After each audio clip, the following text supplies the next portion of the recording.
ఇప్పుడు నీకు పాత తీగ వాళ్ళే పిలిచారా, నువ్వు వెళ్ళావా? నేను యాక్చువల్లీ ఆడిషన్కి వెళ్ళలేదన్న, నాకు సివియర్ హెల్త్ ఇష్యూ అండి, నేను ఆడిషన్కి వెళ్ళలేదు. సో ఇంకా డ్రాప్ అయిపోయినట్టే అనుకున్నాను, ఇంకా ఈ సీజన్ అవ్వర్లే అని. బట్ వాళ్ళే కాల్ చేసి పిలిచారు. వాళ్ళే కాల్ యా, సో వాళ్ళే పిలిచి ఇవన్నీ చేశారు. యా, సో అంటే నువ్వు అప్పుడు వాళ్ళు పిలిచాక కూడా ఆడిషన్ అలాంటిది ఏం చేయలేదు, ఎందుకంటే నీకు ఆల్రెడీ ఎక్స్పీరియన్స్ ఉంది కాబట్టి. యా, అక్కడ ఉన్న వాళ్ళందరూ కూడా ముందు షోస్లో బాడున్నారు కాబట్టి ఇంకా అంత సీరియస్ తీసుకోలేదు వాళ్ళు ఆడిషన్ విషయంలో. ఓకే. నా వీడియోస్ అవన్నీ ఉన్నాయి కదా, నేను చిన్న ముందు నుంచి పాడినవి నా యూట్యూబ్లో వీడియోస్ ఉన్నాయి. సో అవి చూసి నన్ను పిలిచారు.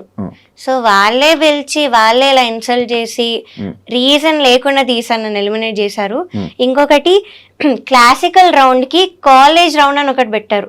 ఈ రెండింటికి ఎలా కంపేర్ చేస్తారు అసలు? బికాస్ డిఫికల్టీ లెవెల్లో క్లాసికల్ పైన ఉంటుంది, ఇట్ ఈస్ హార్డ్. మేము టఫ్ సాంగ్స్ పాడాం ఆ రౌండ్లో.